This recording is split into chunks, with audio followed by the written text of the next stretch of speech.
500 people. Already? Yeah. Hello, my friend. Ooh, nice sweater. I like that. Hi, nice to meet you. Hanging out here? Yeah. We're live. Whoa, we're live Hi, already. everybody. Here we are. I better get my crotch out of the shot.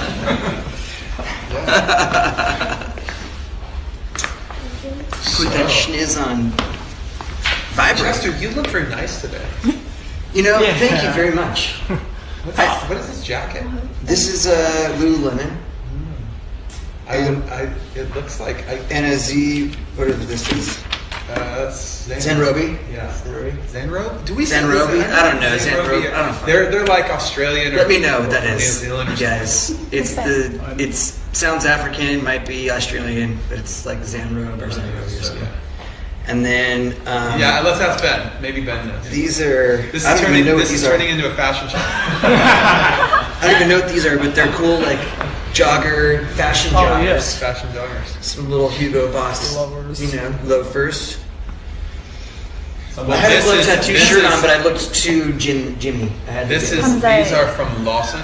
聊关于服装 These are from Lawson, aka 7-Eleven. 是今天挺帅的，然后跟他问这 This 衣服都 this 是 I got 什么牌 at 子， Kittyland, 说今天 and 会是一 I 个时 made 装秀。 this. I didn't really. I made these all. 我那是 Yeah, 晚 you 上。 got this at These you are got all this at the This is Palace. Yeah, Palace. This is from. I got this when we were in London. when we were in London. Yeah. 说这衣服是伦敦买的。 Yeah. That's soft. Yeah, that's very soft. Wow. It's a weird. I did yeah. not expect 这衣服 that. 特别软。 That is like a baby's bottom. Thank you So for having us. I'd like to ask my own question for the first of all, Okay. as a musician. 还有 So, 问第一个问题， do you have any indispensable tools for making music, and what is your biggest inspiration for creating? 他们 Well, 会用 I 什 don't 么 know. 就是 I mean, 软件儿或者 I'll speak for myself, but I believe that for us, the most important aspect of our process is being open-minded to change. My kind of joke is that if I wrote the song Yesterday by the Beatles and came in with it, like let's say it had never been written before, and I came in and I sat down and played it just like it is on the Beatles record, we would change it simply for the sake of going through the process of everyone having an opinion, putting in their own thing, really making it what Linkin Park is. And that is very difficult, I think, for a lot of artists, because you can get married to an idea. You can get so caught up in what you're thinking, and the attempt to get that process, to get that out, that it's hard to allow other opinions. So I think being open to criticism, constructive or otherwise, has always been our strongest suit. We always respect each other really deeply in that way. And so I think for any young musician, young band member or songwriter, like that's imperative, to be able to hear what the other guys that you're working with are thinking about the ideas. So what Chester said is definitely true, and then I just add, like, in terms of like stuff that we use to make music with, like every guy is different, and like I grew up playing piano, so that's kind of my primary instrument. When Brad and I, like, if I write a song by myself, it'll be on the piano usually, and if not that, then I usually make beats and stuff like that in the computer on a program called Machine. Machine, yeah. The Germans say Machine. Native instruments. Native instruments, yeah, Machine. So I use that a lot. Brad, would be guitar. I mean, everybody has their own natural instrument. It was funny, like Brad actually at one point, he was a couple records ago, like I don't remember if it was Living Things or it wouldn't have been 1,000 Suns.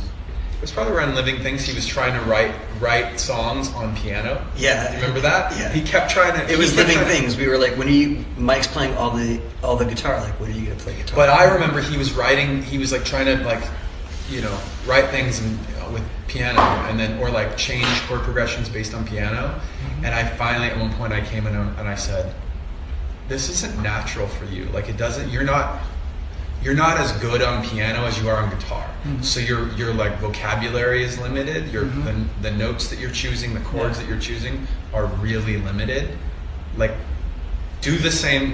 Like, get your idea down, save it on piano, and now pick up a guitar and do the same thing, and try and find a chord progression. Try and make the song better.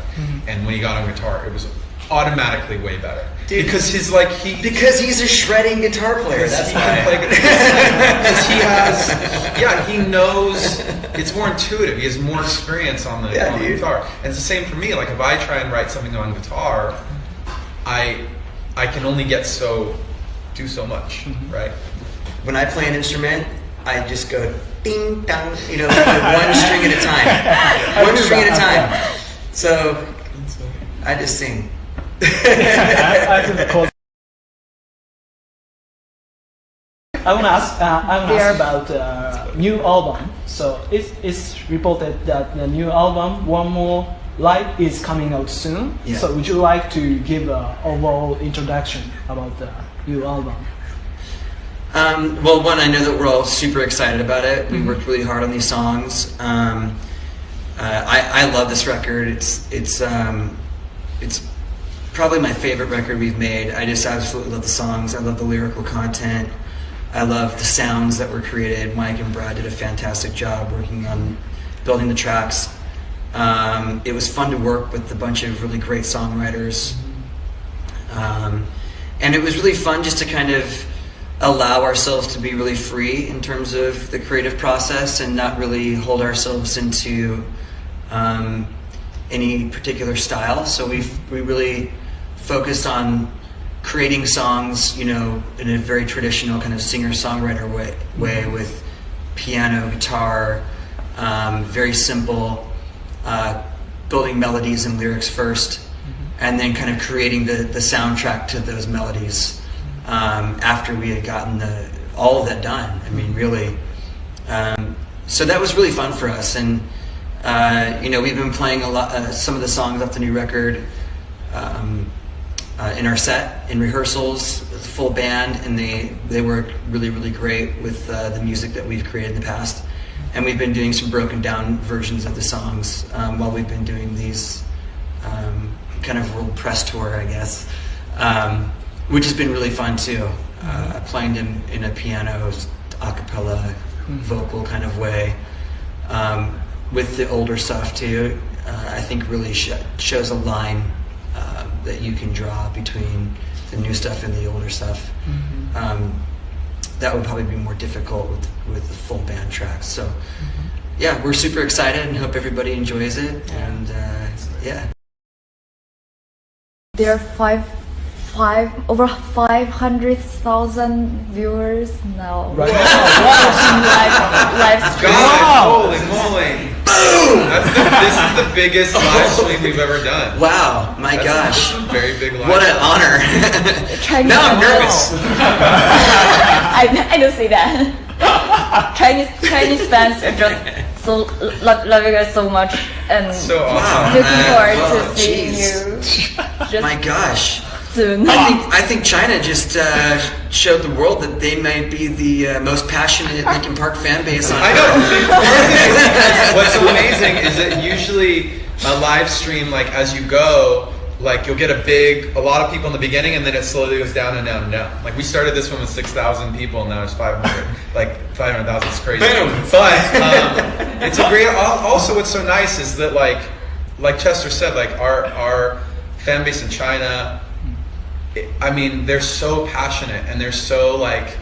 I think that when we first went there, the very first show we played, it was so cool because you could tell that there were things that were going on in the set that were like to people who weren't fans, it was unfamiliar. It was like, whoa, these guys are yelling, it's loud, like why is it, it sounds like angry, are they angry? And they realized, like, as we've gone back over and over again, what's so cool is to see there's like a little bit of a shift, that people realize it's not about being angry, it's about like letting it go, letting